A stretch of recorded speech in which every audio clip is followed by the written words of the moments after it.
Sziasztok! Laci vagyok, ez pedig a Vadászgörény kisokos második része, amiben az ivarzásról fogunk beszélni.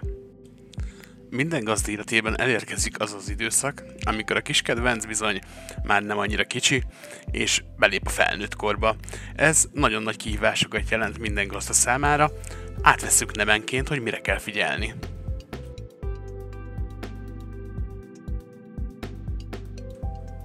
Kezdjük a sort itt is a lányokkal. A nőstény vadászgörényt szukának hívják. Ivarzása, más néven tüzelés vagy ösztrusz, sajátos és mindenfelelős gazdának érdemes pontosan ismernie, mivel az ivarzás hosszan elhúzódhat és kezelés nélkül akár halálhoz is vezethet. Mondom, mik a lényeges tudnivalók róla. Életkor alapján az első ivarzás ideje általában 4-8 hónapos korban kezdődik. Ez leginkább tavasszal fog először előfordulni, hisz a napfényes órák száma, vagyis annak a növekedése befolyásolja az ivarzás beindulását. Ez éves ciklusban többször is megtörténik, hogyha nincs párosodás. A tüzelés jelei nem más, mint a duzzat, kitomborodó vulva, vagy más néven péra, ez a leglátványosabb jel. Megváltozik a viselkedésük is, ingerlékenyebbek lesznek, izgatottabbak, és néha sajnos barátságtalanabbá is válnak. Előfordul még a csökkent étvágy és a súlycsökkenés is, valamint a faroktőnél észrevehető szőrhullás. Tegyük fel azt, hogy nem szeretnénk pároztatni a görényünket, illetve ivartalanítani sem. Mi történik ilyenkor? A nőstény vadászgörény indukált ovulátor, vagyis csak párosodás hatására ovulál. Ha nem történik meg a párzás, vagy a tüzelés hormonális leállítása, abban az esetben lép elő a túltüzelés. A túltüzelés lehetne egy rossz akciófilm címe is, viszont itt magas ösztrogén szintet jelent hónapokon keresztül, ami súlyos csontvelőkárosodást okoz az kisállatnak. Ez vérszegénységet, immunhiányt és legrosszabb esetben halált okoz. Az ivarzás megszüntetésére 5 mód van, ezeket most átvesszük részletesen. Az első lehetséges megoldás az Ádám és Éva módszer, vagy az ivaros hímmel való pároztatás. A következő megoldás is egy Ádám és Éva módszer, viszont van benne egy kis csavar. A pároztatás egy elkötött hímmel történik, amiből így utódlás nem lesz, a nősténygörény pedig álvemhességet fog produkálni, aminek elmúlásával kezdhetjük előről a procedúrát. A harmadik opció az a hormoninjekció. Ez több szempontból sem ajánlatos, hisz szintén álvemhességet fog okozni a nősténynél, a pénztárcánkat és a nőstényünket is rendkívül kimeríti. Nagyon-nagyon indokolt esetben lehet csak alkalmazni, és nem folyamatosan. A negyedik módszer a végleges ivartalanítás. Ebben az esetben a görény méhét és petefészkét steril körülmények között műtéti úton eltávolítják, nem lesz többet ivaros viselkedés. Fontos megjegyezni, hogy végleges ivartalanításnál, mind nőstényeknél, még hímeknél a mellékvese daganat előfordulási esélye nagy mértékben megnő. Az ötödik, és szerintem a legjobb megoldás, az implantátum behelyezése, erről szeretnék egy kicsit részletesebben is beszélni. Ahogy a végleges ivartalanítást, úgy az implantátumot sem lehet elvégezni addig, míg a görények nem mutatnak minden ivaros jelleget. Az implantátum beadása után 1-2, akár még 3 évig is az ivaros jellegek megszűnnek, a folyamatos hormonpótlás következtében a kedvencünk újra régi önmagát mutatja. Az hormonimplantátum kiürülése után szükséges ezt megismételni, az ivaros jellegek visszatérnek, ez jelzi nekünk azt, hogy a hormonimplantátum már nem működik. Folytassuk az erősebbik nemmel, azaz a hímekkel. Az iver érettség ideje itt is 6-8 hónapos kortól kezdődik, februártól szeptemberig, amikor legtöbb a napos órák száma, ivaros viselkedés mutatnak. Az ivaros viselkedés csökkenhet télen, de nem feltétlenül múlik el 100%-ban.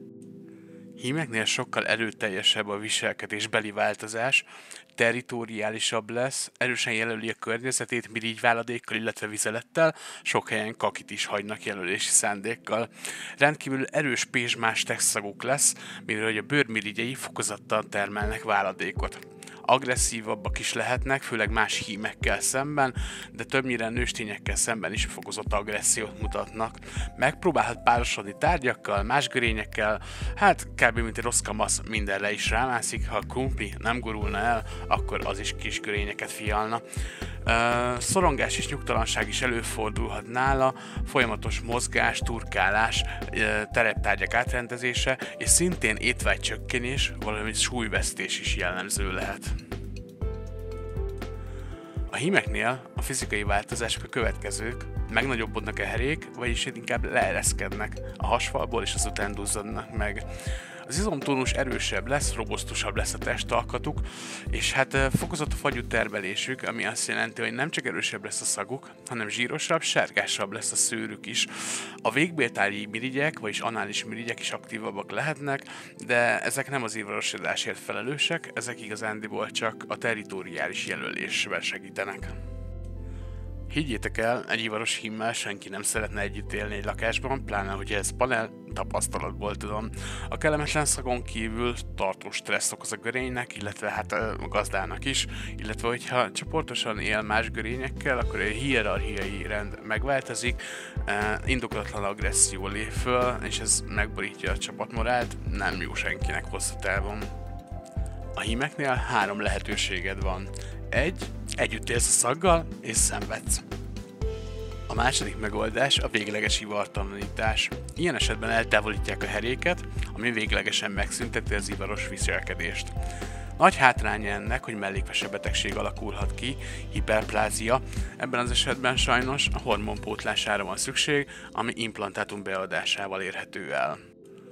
A mellékvese problémák miatt nem szoktuk javasolni a végleges ivartalanítást, kizárólagosan csak akkor, hogyha indokolt orvosi műtétre van szükség, például fentragadt hasüregi herék miatt.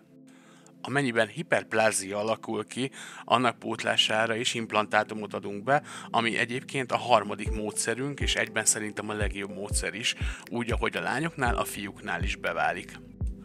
Az implantátum beadása után fokozatosan, többnyire 2-4 hét alatt megszűnik az ivaros viselkedés, felhúzódnak a herék a hasüregbe, megszűnik a jelölés, illetve a szag, valamint a kinézete is visszaáll az eredetire a görényünknek, nem lesz sárgás elszíneződése, a viselkedésében pedig újra egy angyal lesz, már hogyha az volt eleinte. Ahogy a nőstényeknél, úgy a hímeknél is meg kell várni az első ivaros viselkedésnél, hogy teljesen kialakuljanak az ivaros jellegek, ami azt jelenti fiúknál, hogy a heréknek le kell szállniuk, meg kell duzzadniuk, és minden ivaros jelleget mutatniuk kell.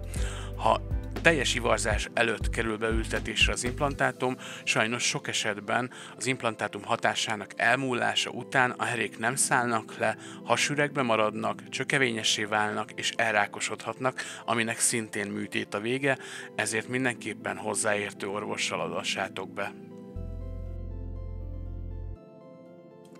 Remélem hasznosnak találtátok a mai videót, boldog makogós napokat nektek, találkozunk a következő részben.